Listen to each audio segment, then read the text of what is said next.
Quelque part dans votre vie, une rencontre discrète a eu lieu, et plus rien n'a été pareil ensuite. Elle n'est pas arrivée avec des feux d'artifice ou des déclarations grandioses. Elle s'est insinuée doucement, par un regard qui s'est attardé trop longtemps, un silence qui semblait tout dire, ou un rêve qui s'accrochait à votre peau comme la brume du matin. Vous ne cherchiez pas, mais quelque chose en vous savait. Une douleur familière s'est levée dans votre poitrine, la sensation d'avoir déjà connu cette personne, non par l'esprit, mais par l'âme. Et pourtant, le monde a continué de tourner. Vous vous êtes séparés, ou peut-être êtes-vous restés proches, sans jamais vraiment toucher l'essence de ce qui était ressenti. La vie a imposé ses exigences, le temps a suivi son cours, mais l'empreinte est restée, gravée dans les recoins invisibles de votre être. Cette histoire ne parle pas de savoir s'ils vous ont aimé en retour.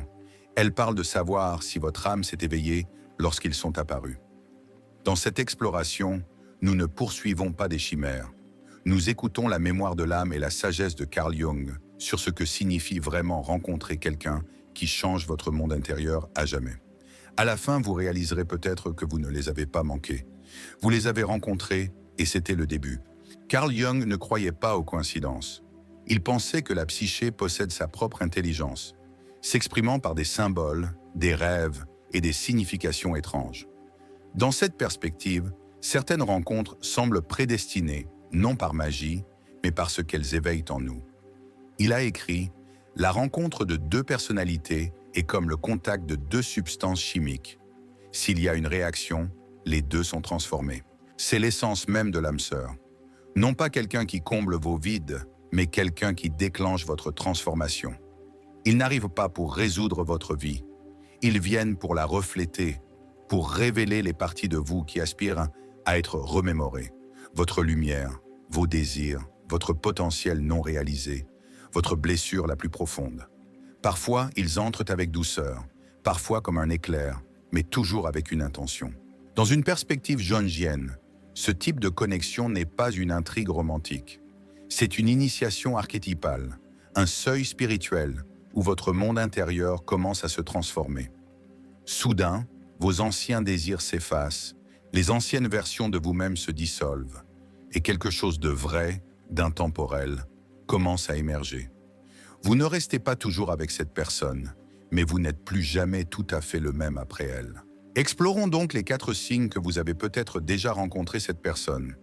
Non dans un fantasme, non dans une projection, mais dans le langage silencieux de l'âme, où la reconnaissance est la seule preuve nécessaire. Signe numéro 1. Vous ne les avez pas simplement rencontrés, vous les avez reconnus. Leur regard, leur voix ne vous semblaient pas nouveaux. C'était comme si l'univers soupirait de reconnaissance, comme 2 pièces d'un puzzle autrefois réunies, séparées par le temps, se retrouvant enfin. Pas par la logique, pas par une explication, mais par un oui intérieur qui s'est élevé dans votre corps avant que votre esprit ne puisse suivre. Aucune présentation n'était nécessaire. Vous connaissiez déjà le rythme de leur présence, comme une vieille mélodie d'enfance dont vous ne vous souvenez pas du nom, mais que vous fredonnez par cœur. Jung appelait cette sensation l'anamnèse, le souvenir de l'âme, le sentiment de ne pas découvrir quelque chose pour la première fois, mais de retrouver ce qui a été perdu. Ce n'est pas une fantaisie, c'est une vérité psychologique enveloppée d'un vêtement symbolique. Dans la psychologie jungienne, nous portons tous en nous des archétypes puissants, des motifs primordiaux vivant dans l'inconscient collectif. L'âme sœur apparaît souvent comme l'incarnation vivante de l'un de ces archétypes intérieurs. L'anima, le féminin intérieur chez l'homme, ou l'animus, le masculin intérieur chez la femme. Lorsqu'ils surgissent, ils ne nous charment pas seulement. Ils nous activent. Ils éveillent en des émotions et des souvenirs sans origine claire. Ils suscitent le désir, mais aussi la peur, l'amour, mais aussi le chagrin. C'est là que l'ombre entre en jeu, car ce qui semble familier peut aussi être la porte d'entrée vers nos blessures les plus profondes. Plus une personne semble familière, plus nous sommes susceptibles de projeter sur elle tout ce que nous avons enfoui. L'abandon de l'enfance, les désirs insatisfaits, l'innocence perdue, et même des échos de ce que Jung appelait l'inconscient transpersonnel. Ces motifs qui s'étendent au-delà de cette vie, dans des domaines que nous ne pouvons nommer, mais que nous ressentons instinctivement. Ainsi, lorsque vous vous sentez submergé, obsédé ou irrésistiblement attiré par quelqu'un, ce n'est pas nécessairement parce que vous êtes brisé. Peut-être votre psyché reconnaît-elle un symbole, une figure archétypale de votre mythe intérieur, et réagit avec l'intensité du souvenir, pas seulement de l'émotion. Cela ne signifie pas qu'ils sont votre destin.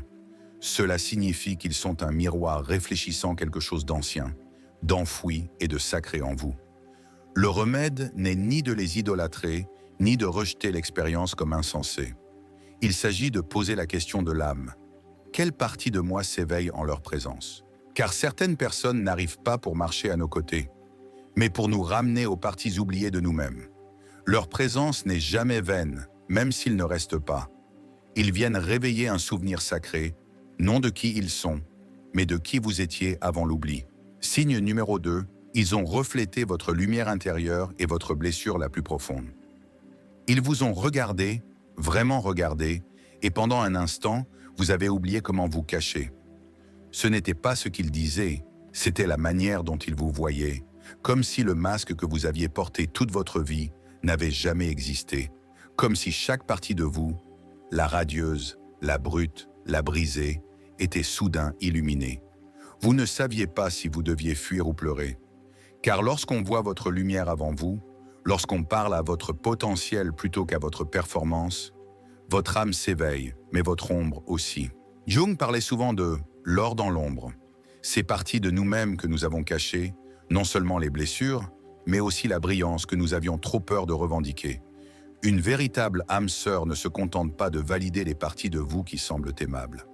Elle tient un miroir si précis, si perçant, que vous voyez votre grandeur enfouie et la peur qui l'a maintenue cachée dans le même regard. Il reflète votre rayonnement et votre douleur, votre potentiel et votre blessure. C'est pourquoi cette connexion semble à la fois sacrée et insupportable. Être vu sans armure, c'est être vulnérable au sens le plus profond, non parce qu'il vous blesse, mais parce qu'il voile la version de vous que vous apprenez encore à croire.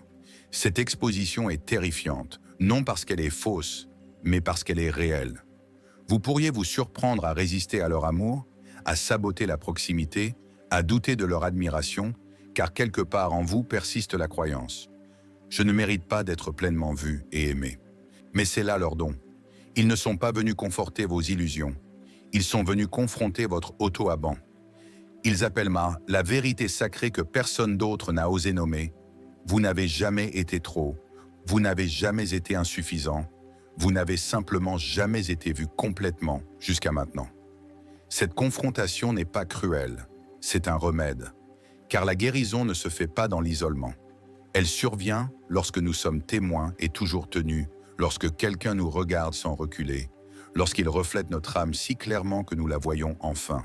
Ils ne sont pas venus pour vous réparer, ils sont venus pour refléter la version de vous qui a toujours été entière, simplement cachée sous des réflexes de survie. Si quelqu'un vous a fait sentir à la fois douloureusement exposé et incroyablement aimé, s'il a déterré votre ombre et votre lumière dans le même souffle, ce n'était pas de la confusion. C'était de l'alchimie de l'âme. Vous n'avez pas imaginé cette connexion. Vous l'avez survécue. Et maintenant, la seule question est, deviendrez-vous celui qu'ils ont vu, même s'ils ne sont plus là pour le voir? Signe numéro 3, le moment n'était pas parfait, mais l'impact était éternel. Peut-être sont-ils arrivés trop tôt, avant que vous ne sachiez comment les accueillir, ou trop tard, après que votre vie se soit déjà enlacée dans des promesses que vous ne pouviez défaire. Peut-être que le timing n'avait aucun sens sur le papier. Il y avait des carrières, des engagements, des villes entre vous. Ils étaient déjà avec quelqu'un, ou peut-être l'étiez-vous. Et pourtant, malgré tout, ils ont laissé une marque, non sur votre chronologie, mais sur votre être. Jung appellerait cela une rencontre lumineuse, une expérience si chargée spirituellement qu'elle échappe à la logique mais persiste dans l'âme comme une vérité indéniable. Elle n'a peut-être pas duré, mais elle avait un sens. Votre esprit rationnel, habitué à chercher des résolutions, pourrait la qualifier d'occasion manquée, mais votre âme murmure « cela comptait ». Car toutes les âmes sœurs ne viennent pas pour rester. Certaines viennent pour éveiller, pour interrompre votre histoire de la manière la plus nécessaire, pour mettre le feu à vos plans soigneusement construits et vous montrer qui vous êtes vraiment dessous. Ils n'ont peut-être jamais tenu votre main en public, Mais ils ont tenu votre essence un instant. Et dans cet instant sacré, vous avez entrevu la version de vous-même que vous ne saviez pas encore chercher. Et quand ils sont partis, que ce soit par les circonstances, le silence ou un abandon mutuel, ils n'ont pas emporté cette version de vous. Ils l'ont laissée en vous. Mais avec cet éveil vient le deuil, non seulement pour la personne, mais pour la vie imaginée dans ces brefs moments de clarté de l'âme. Vous pourriez vous retrouver à pleurer à un futur qui n'a jamais eu la chance de se déployer, une réalité parallèle où tout s'alignait, où l'amour aurait pu grandir sans obstacle. Mais le deuil n'est pas une punition, c'est un enseignant sacré. Il nous indique où notre âme a été touchée par quelque chose de réel. Il nous rappelle que l'amour, même non réalisé dans sa forme, peut être complet dans sa fonction. Ils ne sont pas simplement passés, ils vous ont réorienté. Comme une étoile filante qui illumine le ciel entier pendant une seconde époustouflante, ils ont changé votre façon de voir la nuit pour toujours. Non, cela n'a pas fonctionné comme vous l'espériez, mais si cela avait fonctionné comme votre âme en avait besoin. Vous ne les avez pas perdus, vous avez gagné quelque chose.